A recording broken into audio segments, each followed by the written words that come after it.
Ça va savoir, oui. Il y a un match demain. France-Israël.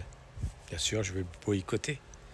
Je ne vais pas cautionner un pays qui tue par vengeance. Oui, effectivement. Mais il ne faut pas voir que le 7 octobre. Il ne faut pas voir ce qui s'est passé à Amsterdam. Il faut voir ce qui s'est passé depuis 1948 et ce que subissent un peuple.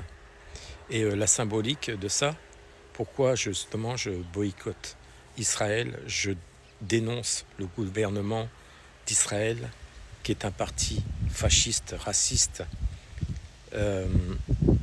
J'ai beaucoup d'émotions par rapport à ce témoignage que vous connaissez tous, puisque c'est le symbole même du déni que les Israéliens ne veulent pas voir.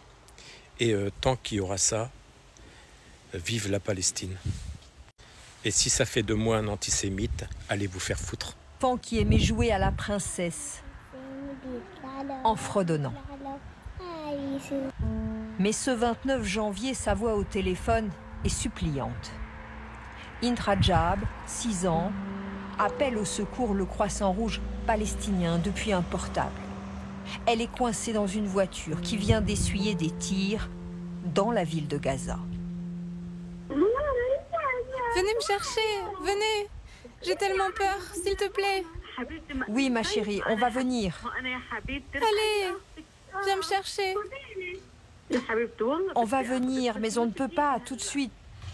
Au bout du fil, le Croissant Rouge palestinien, ses volontaires ne sont pas à Gaza. Et il leur faut du temps pour contacter leurs équipes sur place et envoyer une ambulance. Près de Hind, dans la voiture, son oncle, sa tante sont morts. L'une de ses cousines, Liane, 15 ans, parle aussi aux secouristes quand le pire survient. Il y a un char, il nous tire dessus. Cachez-vous, cachez-vous. Liane décède. Int est blessé et supplie encore pendant 3 heures au téléphone.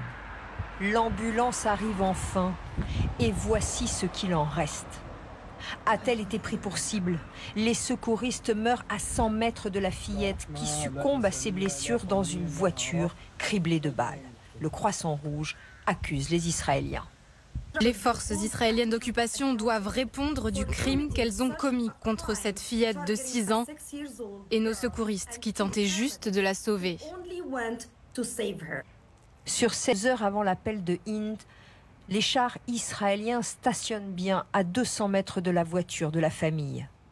Tsahal affirme ne disposer d'aucune information sur la mort de la fillette, devenue l'un des visages de la tragédie de Gaza.